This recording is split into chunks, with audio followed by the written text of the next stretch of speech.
parfois, je vais dans la salle du cinéma en espérant que le film soit pourri. Mais alors, vraiment pourri. J'ai cet espoir en moi. Par exemple, j'ai été voir Fast and Furious 10, j'avais espoir que ce soit vraiment nul. Bon, finalement, c'était nul, et pas dans un sens où je me suis amusé. Là, The Flash, il m'a donné ce que je voulais. C'est-à-dire un nanar. Mais un nanar stratosphérique, une daube, enfin, un film nul à chier, horrible, de bout en bout, et j'étais venu voir ça. Du coup, j'ai pris un certain plaisir. Oui, un certain plaisir déviant, dirons-nous. Une sorte de plaisir coupable. Est-ce que ce Flash est un plaisir coupable et le plaisir coupable de cette année? Oui. Est-ce que je vais le revoir avec plaisir? Oui, je vais le revoir avec plaisir. Mais pourquoi je vais le revoir avec plaisir? Parce qu'il faut quand même dire, le film dure 2h20 quand même. Je me suis quand même beaucoup moins ennuyé sur The Flash que sur Mission Impossible. Est-ce que ça veut dire que c'est mieux? Non. Je pense que Mission Impossible c'est mieux. Mais j'ai pris plus de plaisir devant The Flash. Mais un plaisir de voir un édifice s'effondrer, quoi. Le plaisir de voir l'accident de la route en direct, au ralenti. Et de se dire, putain, je suis vraiment en train de voir ça. Parce que vraiment, c'est ce qui s'est passé. Parce qu'en plus de ça, je vais dans la salle. En plus, je l'ai vu récemment parce que du coup, je l'ai pas vu à la sortie. Du coup, je l'ai vu en sachant que c'était pourri. De toute façon, je le savais de base que j'allais voir un truc pourri. Et je me suis quand même dit, alors que je savais que c'était nul, pendant le film, waouh, c'est quand même vraiment nul à chier. C'est quand même vraiment horrible. Mais en même temps, j'ai eu un certain plaisir à voir des choses. Je vais spoiler, attention, je spoil. Là, on va spoiler The Flash. Je vais dire des trucs, je vais spoiler, je vais balancer des caméos, je vais balancer des trucs.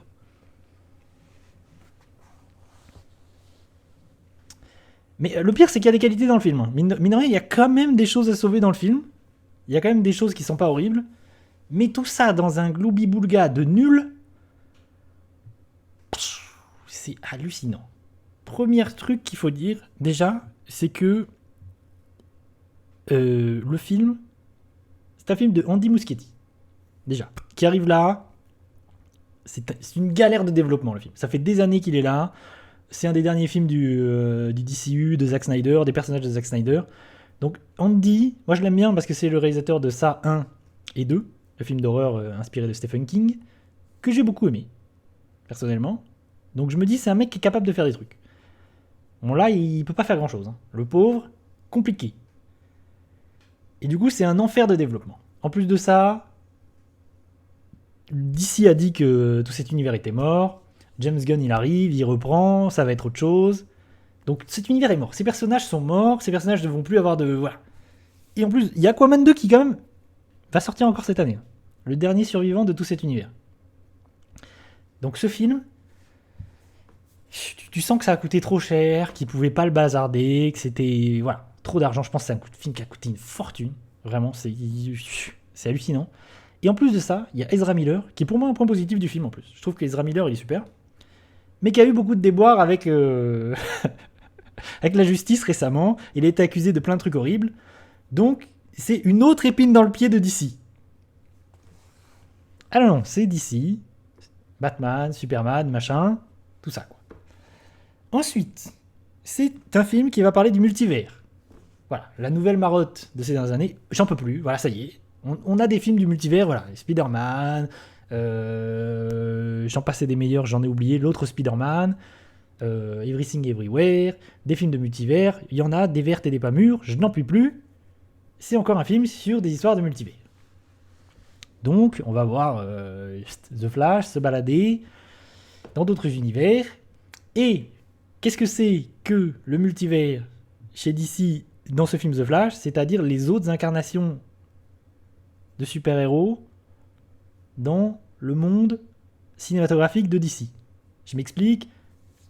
La promotion a tout misé là-dessus. On retrouve Michael Keaton, le Batman du film de Tim Burton. Voilà. Et la promo a tout misé là-dessus. Michael Keaton qui revient, Batman, nanana. C'est d'ailleurs étonnant qu'il n'y ait pas le Batman de Christopher Nolan. étonnant, très étonnant. Et que dire, je sais pas par où commencer, hein, tellement ça va être dur de mettre des mots là-dessus. Première chose hyper importante, je trouve, c'est une comédie. Vraiment, c'est une comédie, et c'est une comédie un peu débile. Et le film, vraiment, dès le début, il te dit « Je suis une comédie. Je suis une foutue comédie. » Il y a une scène au début du film, vraiment, mais une scène déjà horrible, où il y a des enfants, il y a des bébés qui littéralement tombent d'un immeuble. Et du coup, The Flash doit rattraper les bébés qui chutent de l'immeuble pour les sauver. Tout ça dans une bouillie numérique et de CGI. Évidemment, il ne faut pas blâmer les équipes des effets spéciaux. Ça, il faut le répéter souvent. C'est pas la faute des équipes des effets spéciaux. C'est la faute des gens qui décident. Des décisionnaires qui laissent pas le temps aux équipes, qui pressent les équipes, et les gens n'ont pas le temps de faire des effets spéciaux et n'ont pas le temps de finir. Là, manifestement, les effets spéciaux sont pas finis. Manifestement, tous les effets spéciaux sont éclatés dans le film. Tout est hyper moche. Mais il y a un truc que j'aime bien.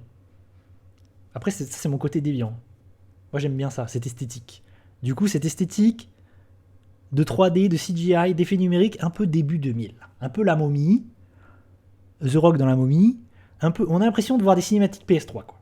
Un peu cette esthétique de Heavy Rain, quoi. T'as l'impression de voir Heavy Rain, des gens qui sortent d'Heavy Rain, quoi. T'es là, qu'est-ce qui se passe ? Qu'est-ce que c'est que ce monde où tout est une PS3, là, une cinématique PS3 ? Et qu'est-ce qui s'est passé ? Vous avez pas vu Avatar 2 ? Avatar 2 est sorti il y a quelques mois. Par pitié. Et moi j'aime bien cette esthétique-là. Vraiment, ça m'enjaille. Vraiment, j'ai envie de revoir le film juste pour ça.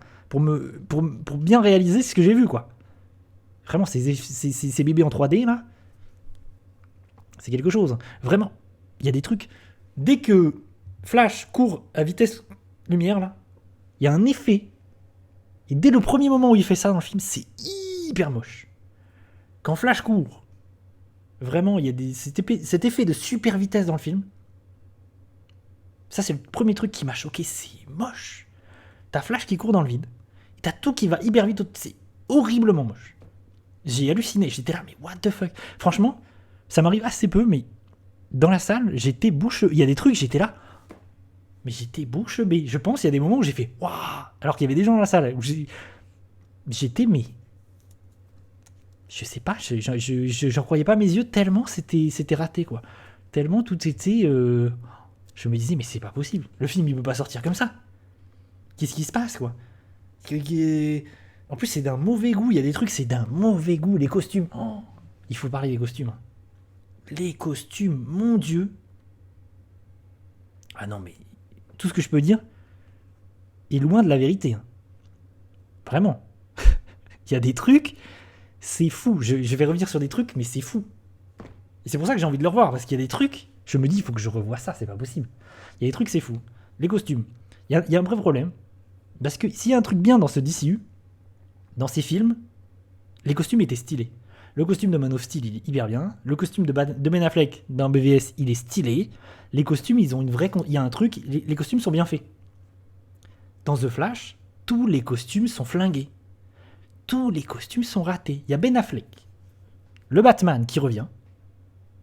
Il a plus le même costume. Son costume, il est dégueulasse. Il est horrible. Qu'est-ce qui s'est passé ? Pourquoi ils n'ont pas repris le même costume ? Mais pourquoi ? My God. Franchement, ça m'a choqué. Hein. J'ai vu ça. Déjà, Ben Affleck, il en a rien à foutre d'être là. Il est là, il est juste venu parce qu'il a eu un chèque. Et vraiment, tu sens qu'il a plus rien à foutre. Il veut plus jouer Batman. Donc, niquez-vous, quoi. Il a pris son chèque. Il a aucune envie. Mais vraiment, son costume, il est horrible. Le costume du Flash, il est horrible. Pareil. Il est hyper moche, son costume. Qu'est-ce qui se passe ? Waouh ! Vraiment, tous les costumes. Il n'y a pas un costume qui est stylé dans le film. Et encore plus, il y a le Batman de Michael Keaton qui revient. Du coup, avec son costume d'époque. Le costume du film de Tim Burton. Il faut voir que ce costume, il est pensé pour faire peur, quoi. C'est un costume du Batman qui fait peur. Le costume, tu sens qu'il est pas à l'aise dedans. Il peut pas tourner la tête. Il est fait pour être filmé dans le noir. Tu vois, quand tu vois le Batman de Tim Burton, voilà, c'est un Batman qui fait peur. Batman le défie. Il est filmé dans le noir. Il est là. Il est filmé d'une certaine manière. Il est mis en valeur d'une certaine manière. Ça marche chez Tim Burton. Là, il est ridicule tout le temps. Ridicule. Déjà parce que la moitié du temps, c'est un effet numérique. C'est une doublure numérique la moitié du temps, voire 80% du temps. Donc il fait des pirouettes, des saltos, des machins, ça n'a aucun sens. En plus de ça, il est filmé de plein jour, il n'est pas mis en valeur, c'est horrible. Michael Keaton, qu'est-ce qui se passe? Et en plus, du coup, il y a 2 flashs dans le film. Et il y a un flash qui doit se créer un nouveau costume. Qu'est-ce qu'il va faire? Il va prendre un costume du Batman de Michael Keaton, peint en rouge, du coup un peu DIY, pour se faire un costume du Flash. Mais le costume est éclaté, c'est le pire costume du film. Son costume, il est horrible. Du coup, il a un costume de Batman, peint en rouge, reconditionné, quoi. C'est horrible. À la fois, c'est drôle, mais c'est horrible. C'est hyper laid. Et je parle des costumes, mais c'est pas la seule chose qui est horrible. Hein. Vraiment, là, je vais beaucoup... On peut se demander pourquoi j'ai kiffé. Hein. Pourquoi est-ce que vraiment il y a des choses que j'ai kiffé? Oui, il y a des choses que j'ai kiffé. Déjà, le film, il parle de quoi? Il parle de The Flash, du coup, qui va très vite. Alors, c'est quoi son super pouvoir? Le mec va très vite. Ok. Quand il va plus que très vite, il a la capacité de revenir dans le temps. Donc, ce personnage, il a un trauma de base qui est qu'il a perdu sa mère. Sa mère est morte. Donc, il est basé là-dessus, quoi. Il s'est constitué comme ça. Sa mère est morte. Son père est accusé d'avoir tué sa mère alors que c'est pas le cas. Et du coup, en se rendant compte qu'il peut revenir dans le passé, il se dit putain, si je retournais dans le passé pour faire en sorte que ma mère ne meure jamais. Donc, il va faire cette boulette, il va vouloir sauver sa mère, mais en changeant le passé, évidemment, il va changer le futur, il va foutre la merde, retour vers le futur. Bon, c'est tout le temps la même histoire. De toute façon, les histoires de multivers, voilà, tout ça, c'est tout le temps la même chose. Du coup, il fout la merde, et il va y avoir une histoire de multivers, où du coup, il va rencontrer un autre lui-même, où son autre lui-même n'a pas perdu sa mère, et n'a pas ses pouvoirs, et du coup, il va faire en sorte que ce deuxième lui-même ait des pouvoirs, et du coup, il va y avoir 2 flashs dans le film. Et pendant vraiment l'entière, presque 80% du film, il y a 2 flashs. Ça, c'est un point positif déjà, parce que je trouve que Ezra Miller, il est cool. Voilà. Quand on met de côté tout ce qu'il a eu avec la justice, tous les problèmes qu'il a eu avec la justice, Ezra Miller, je trouve qu'il est très cool. Vraiment, ce qu'il fait avec The Flash, son personnage, je trouve que c'est cool. Le fait qu'en plus, il est tout le temps là 2 fois, il arrive vraiment à être 2 personnages, parce que vraiment, c'est 2 personnages distincts, les 2 Flash, et ça marche. Et vraiment, techniquement, le fait qu'il y ait tout le temps 2 Flash à l'écran, ça marche de ouf. Ça, il y a bien un truc qui fonctionne au niveau des effets spéciaux, et qui est un peu impressionnant quand il pense, c'est que tout le temps, il y a 2 acteurs, enfin 2 fois The Flash, c'est 2 fois le même acteur et ça fonctionne. Les mecs en plus interagissent ensemble et tout, franchement ça fonctionne. Ça, je me dis, ok, là ça fonctionne, les mecs, GG. Du coup, il y a un truc. Comment est représenté le voyage dans le temps, dans le film? C'est ça qui est important. The Flash, du coup, a la capacité, le pouvoir de revenir dans le temps, et c'est visualisé dans le film à un moment donné. Enfin, ça va revenir beaucoup de fois. Du coup, il y a un espace du voyage dans le temps. Quand il arrive à la super vitesse du voyage dans le temps, il arrive dans une bulle, et du coup, le voyage dans le temps est représenté comme ça. Il est dans une sorte de bulle, et il va y avoir plein de bulles, et toutes ces bulles, c'est en fait les mondes, les univers alternatifs, quoi. Le multiverse. Et toutes ces bulles, ça représente des mondes auxquels il a accès, quoi. C'est compliqué à expliquer comme ça.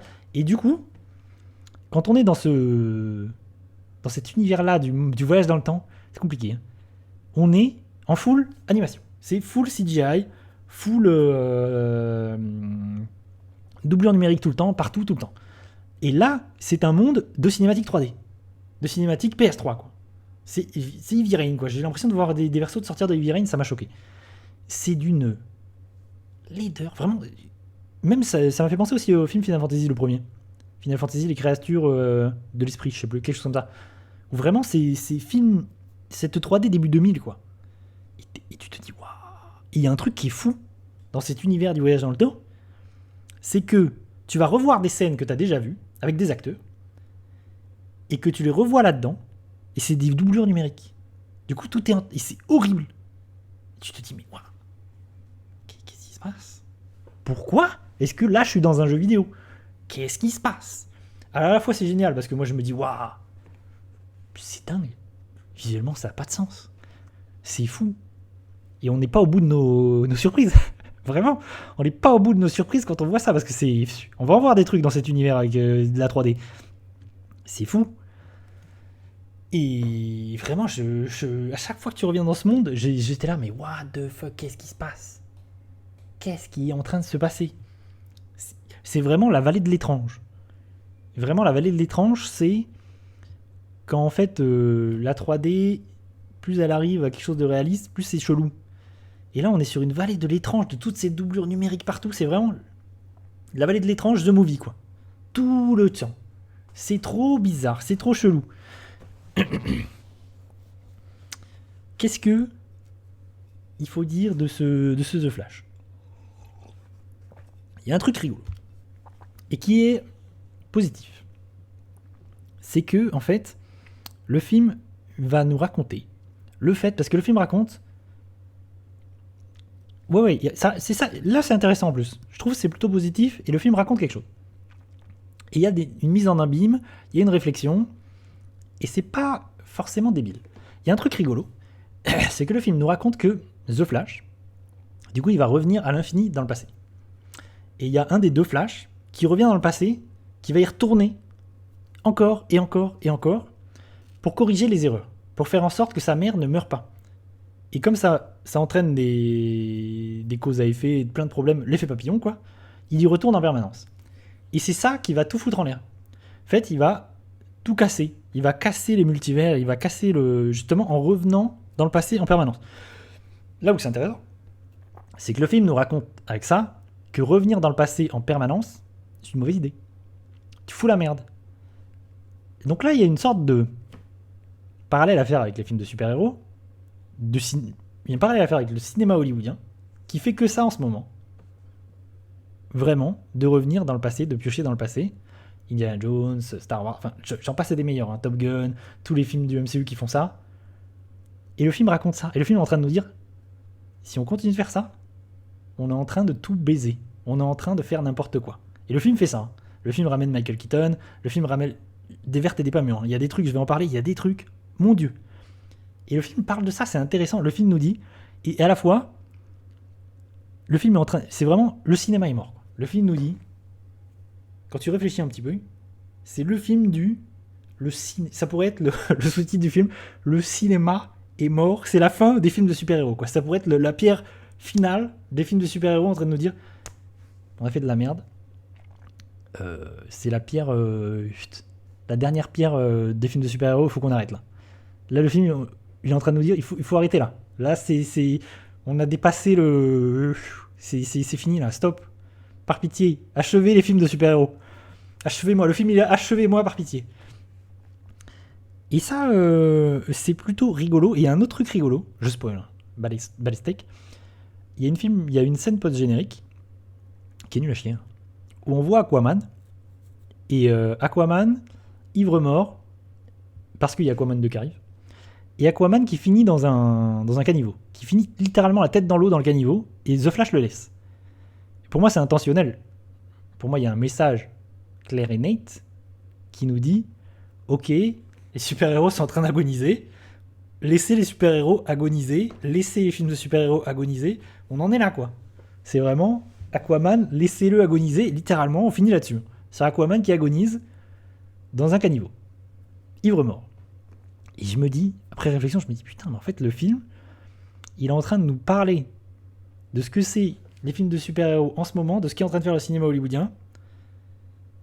Il y a ça dans c'est ce que le film nous raconte en fait.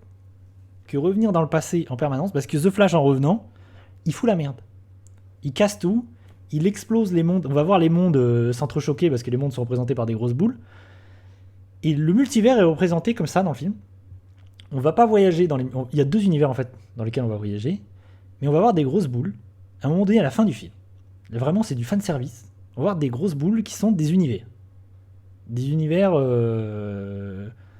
d'autres univers. Et alors on voit des trucs. Déjà, on voit Christopher Reeves, qui est acteur de Superman, des premiers films Superman. On voit Christopher Reeves en 3D. Alors ça, j'étais là, mais pourquoi vous avez fait ça? Par pitié, pourquoi vous faites ça? Il avait rien demandé, Christopher Reeves. Il est mort il y a des années. Laissez-le. Mais je me suis dit, mais c'est ouf d'en arriver là. Les mecs ont ressorti une doublure numérique de Christopher Reeves. Qui a pas eu son mot à dire, hein. Mais je me dis, mais en plus c'est moche, hein. C'est hyper moche. Et j'étais, ça pour le coup, ça m'a fait mal au cœur. Quand j'ai vu ça, j'ai fait, vous êtes sérieux? Vraiment, vous voulez tout ça pour du fanservice? Je suis sûr qu'en plus, il y a la moitié des spectateurs qui vont pas comprendre. Il y a un autre truc, et ça par contre, ça m'a beaucoup fait rigoler. C'est que il y a un autre univers, du coup, et en plus, le film insiste là-dessus, parce que vraiment, histoire de faire du fanservice, on voit Nicolas Cage en 3D. Il y a une doublure numérique de Nicolas Cage en Superman qui affronte une araignée. Alors ça c'est cool. Ça m'a beaucoup fait rire. Franchement ça m'a beaucoup fait rire. Parce que il y a ce projet, il faut que je l'explicite, parce que je pense que 90% des gens vont pas le comprendre, à part les gens qui s'intéressent un peu à ce genre de choses, c'est qu'il y a eu un projet par Tim Burton d'un film Superman, après les films Batman qu'il a réalisés, avec Nicolas Cage. Et il y a plein de photos qui traînent de production. Le film s'est jamais fait. Avec Nicolas Cage qui a les cheveux longs, qui est Superman, avec un costume un peu ridicule. Et le film s'est jamais fait, le film a jamais eu lieu. Il y a eu des documentaires là-dessus. Et c'est une sorte de projet un peu fou qui a jamais... voilà, comme il en existe beaucoup dans le cinéma hollywoodien. Et il y a plein d'idées comme ça, il y a plein d'histoires qui existent. Enfin, il y a plein de choses qui ont été racontées là-dessus. Et notamment, il y a une scène où il devait affronter une araignée. Et le film met ça en scène. Mais ça, c'est vraiment pour les gens qui savent. Parce que je pense que les gens ne vont pas comprendre pourquoi il y a Nicolas Cage à un moment donné. Hein. C'est une dinguerie. Du coup, ils te disent, dans un monde alternatif, ce film existe, ce film a été réalisé, et ça dure un certain temps en plus. On voit Nicolas Cage affronter cette... Tu te dis, mais qu'est-ce qui se passe? Là, j'ai rigolé, mais vraiment, j'étais là, mais waouh, ils ont osé faire ça. Ils ont fait ça. Mais... Pourquoi? En plus, ça sert... Encore une fois, ça sert à rien du tout. Le fait qu'il y ait Christopher Reeves, qu'il y ait Nicolas Cage, ça sert à rien du tout. C'est juste pour dire, ok, il y a d'autres univers, et dans ces univers, il y a ça qui se passe. Ça par contre, c'était fou. Quand j'ai vu Nicolas Cage, je me suis dit, mais qu'est-ce que je fous là? Qu'est-ce qui se passe? My God. Le cinéma. Où est le cinéma? Qu'est-ce que... La mort du cinéma. Vraiment, c'est la mort du cinéma, c'est une dinguerie. Et je sais plus où j'en suis, je sais plus. Qu'est-ce que vous voulez que je vous dise là-dessus, moi? Franchement, après tout ça, qu'est-ce que vous voulez que je vous dise? Ah oui, il y a l'idée du méchant qui est pas conne. Je spoil. C'est pas grave. J'aurais spoilé The Flash. L'idée du méchant, en fait, c'est que il y a deux The Flash. Il y en a un qui revient beaucoup dans le passé. Et qui, du coup, à force de revenir dans le passé, va tout baiser et va devenir un peu fou. Et au début du film, il y a un méchant avec un costume hyper chelou qui arrive pour affronter Flash. Et c'est ça qui va déclencher un peu le fait qu'il tombe dans une dimension où il est là. Enfin bref. Et en fait, c'est lui-même. C'est le méchant du film, en fait, c'est le Flash qui a pété un plomb, qui est devenu fou et qui revient dans le temps à l'infini. Et on comprend ça à la fin du film. C'est un peu la même idée que d'ailleurs Buzz l'éclair l'année dernière, chez Pixar. Et c'est une idée un peu rigolote. Ouais, il y a ça qui est Will. Les acteurs, il y a une grève des scénaristes et des acteurs en ce moment, ce qui va me poser beaucoup de problèmes, je pense, à l'avenir, sur les productions qui arrivent là. Et l'idée du méchant, voilà, en fait, que le méchant c'est lui-même et tout, c'est un peu sympa. Il y a d'autres choses. Ezra Miller, moi je trouve c'est positif. Toute cette idée de mise en abîme du cinéma et des films de super-héros, c'est cool. Ce Nicolas Cage en 3D. Ah oui, il y a Supergirl. On l'a vu sur l'affiche là. Je trouve que Supergirl, l'actrice qui joue Supergirl, c'est plutôt cool. Parce qu'encore une fois, ils vont dans un univers où en fait Superman n'existe pas. Superman est mort. Et en fait, c'est Supergirl quoi. Et du coup, cette actrice est plutôt convaincante, j'ai trouvé, même si tout ce qui est visuel, il y a une scène. Parce qu'en fait, on revient dans Man of Steel, du coup, contre le méchant Zod de Man of Steel. Et en fait, ils doivent réaffronter Zod parce que dans l'univers, il n'y a pas de Superman. Du coup, ils doivent affronter Zod, Batman, The Flash et Supergirl contre Zod. Et ces deux scènes, my god. C'est pareil, cette scène-là, tout sur fond vert. Il y a Batman, c'est une doublure numérique tout le temps. Les flashs, ils sont horribles. C'est moche quand ça va vite. Mais en même temps, je trouve ça fou. Parce que, en même temps, j'ai un certain plaisir à voir cette abomination. Vraiment, il y a un plaisir à voir ce truc s'écrouler. C'est foufou. Qu'est-ce que j'ai mis dans les points négatifs? Le scénario. Michael Keaton. Ah, j'ai pas parlé de Michael Keaton. Putain. Michael Keaton. Bah, moi, j'ai de la peine pour Michael Keaton. Ça me fait trop de la peine. Franchement, le voir là. Tu sens qu'en plus, il en a un peu rien à foutre. Il a pris son chèque. Franchement, Michael Keaton, ça me fait de la peine. Il me fait beaucoup de peine. Je suis d'une tristesse absolue. C'est dur. Hein. En plus, vraiment, la plupart du temps, c'est une doublure numérique. Donc, compliqué. Il y a un truc qui m'a beaucoup amusé. Enfin, il y a un truc qui en dit long. C'est que il y a un plan sur la Batmobile. La Batmobile du film de Tim Burton. Qui va jamais intervenir. Et le mec filme la Batmobile. Tu sens que voilà, c'est important parce que c'est la nostalgie. Il la filme avec amour. Et tu te dis, cet objet ne va jamais servir dans le film. C'est-à-dire que c'est plus important de filmer du fan service vraiment avec un certain amour plutôt que de filmer les personnages qu'on est en train de suivre avec le même soin et le même amour. Et là, tu te dis, le film il est en train de me dire, ok, en fait, on va vous balancer du fan service débile, on va vous ramener des personnages d'autres films d'il y a des années, tatati, pour faire plaisir, la nostalgie, le fan service, nanani. Le reste, bah, les couilles. Et là, ça dit tout en fait. Ce plan sur la Batmobile, il te dit absolument. D'ailleurs, j'ai kiffé voir cette Batmobile. Moi, je le trouve génial ce design. Bon, elle servira jamais de film. Cette putain de Batmobile. C'est compliqué. D'ailleurs, il y a un autre truc parce que concernant le Batman de Ben Affleck, le costume c'est pas le même. Il est horrible et c'est pareil pour la moto. Il a une moto et c'est pas la même moto que dans BVS, Batman vs Superman. Alors, moi j'aime bien Batman vs Superman. Vraiment, je fais partie des gens qui aiment bien le film. Il y a des trucs super dans le film, notamment je trouve le Batman, la mise en scène du Batman et tout, c'est cool. Wonder Woman, c'est cool aussi. La musique, c'est cool. Et je trouve que cette moto là dans le film, elle est très cool, elle a un design hyper cool. La musique qui va avec, enfin, le sound design qui va avec la moto est cool. Enfin, qui va avec la Batmobile. Non, c'est même pas que c'est une moto, c'est qu'il a une Batmobile. Je sais plus. Sa Batmobile a un design, un sound design hyper particulier. Et là, c'est pas le cas dans The Flash. Et tu te dis pourquoi? C'était hyper bien dans Batman vs Superman. Son costume, il était bien. Et pourquoi est-ce que vous avez pas repris les choses telles quelles? Ça n'a aucun sens. Ça n'a aucun putain de sens. Tout ça pour dire qu'en fait, oui, le film est nul à chier. Oui, le film, il est horrible. Mais mine de rien, j'ai pas passé un mauvais moment. C'est ça qui est terrible, c'est que vraiment, il y a un plaisir coupable de ouf. J'ai kiffé voir ce film s'autodétruire. J'ai vraiment eu l'impression de voir la fin des films de super-héros pendant 2 heures. Je me suis dit, ah ok, en fait vraiment, c'est fini quoi. Les films de super-héros sont en train d'imploser.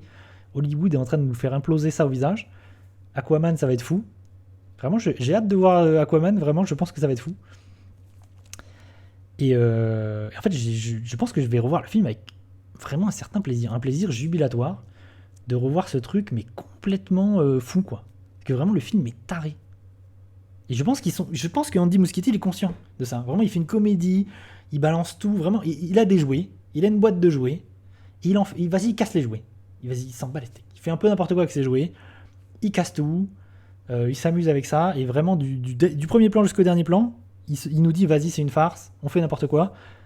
Et jusque la scène de crédit, où vraiment la scène des crédits, je me suis dit, ah ok. En fait, oui, le projet, c'était vraiment de faire n'importe quoi. C'est que pendant les crédits, on voit un chien en 3D au ralenti tomber. Et en fait, c'est la scène.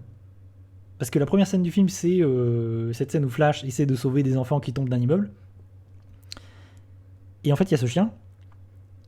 Et du coup, pendant la scène des crédits, on est du point de vue. En fait, on voit cette scène du point de vue du chien, en fait. Du coup, on voit le chien tomber au ralenti en 3D. Et il y a ça pendant les crédits. Et j'étais là, ah oui, d'accord. Ok, c'est rigolo, mais d'accord. Très bien. En fait, il faut le voir pour le croire. Hein. Vraiment, je pense que le film, là, je peux dire ce que je veux. Tout ce que je peux dire, ça ne sera pas aussi fou que ce que c'est vraiment. Moi, en fait, je vous dis, allez, regardez ce Flash. Hein. The Flash, c'est une dinguerie. Regardez ce foutu film, c'est une dinguerie. Franchement, je sais pas quel autre film cette année peut me proposer ça. Un autre spectacle aussi dingue, quoi. Puis, franchement, je pense que fouloulou, on est sur quelque chose de complètement fou. Est-ce que j'ai dit tout ce que j'avais envie de dire? Je vais rechecker mes notes. J'ai dit, hein. J'ai exposé mon propos. Pour petite conclusion là-dessus. Conclusion.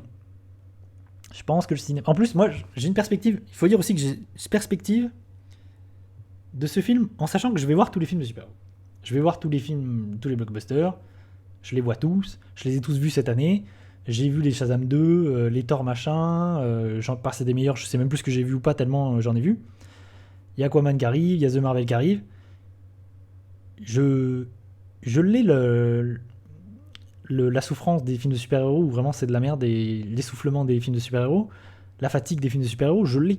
Je suis fatigué. Je pense que la plupart des spectateurs sont fatigués par les films de super-héros et je pense que c'est un cycle, hein, c'est comme tout. Je pense qu'à un moment donné, tout ça va se péter la gueule. Et ces films d'ailleurs sont des bides. The Flash est un bide, Shazam 2 a été un bide, les derniers Marvel sont vraiment pas des films qui ont marché comme ça aurait dû marcher. Ant-Man 3 n'a pas marché comme il aurait dû marcher. Et tout ça est en train de se péter la gueule. Ah mais moi je vais le revoir avec un plaisir fou, je pense, ce Flash. Vraiment, je pense, pouloulou. Rien que de revoir ces scènes avec Nicolas Cage, vraiment ces scènes de doublure numérique partout, tout le temps. C'est vraiment doublure numérique le film. C'est fou loulou, c'est extraordinaire. Merci DC. Hein. Merci Andy. Merci pour tout. Merci Ezra Miller. Qu'est-ce que Aquaman 2 va pouvoir faire de plus que ça, je sais pas. Hein. Sachant que c'est James Wan qui réalise, comme le premier. Sachant que le premier Aquaman a été quand même un super succès. C'était quand même un énorme succès. Donc, pourquoi pas. Voilà. The Flash, qu'est-ce qu'on peut dire de plus si ce n'est que moi je conseille aux gens. En fait, comme d'habitude, faites-vous votre propre avis. Vraiment, je conseille d'aller voir, de regarder The Flash. Peut-être pas de mettre un billet pour aller le voir, mais regardez-le. Après, j'ai eu une séance vraiment où j'étais en sorte. Je pense qu'on était quand même pas mal dans la salle, étonnamment. Et vraiment, tous, j'ai eu le sentiment qu'on était ébahis parce qu'on était en train de voir. Je sens, il y a eu des facepalms, Vraiment, il y a des gens se sont pris la tête. Les gens ont souffert et en même temps ont eu un certain plaisir. Voilà en ce qui concerne The Flash. J'aurais plus parlé sur The Flash que sur Élémentaire ou d'autres choses. C'est quand même terrible. C'est quand même terrifiant.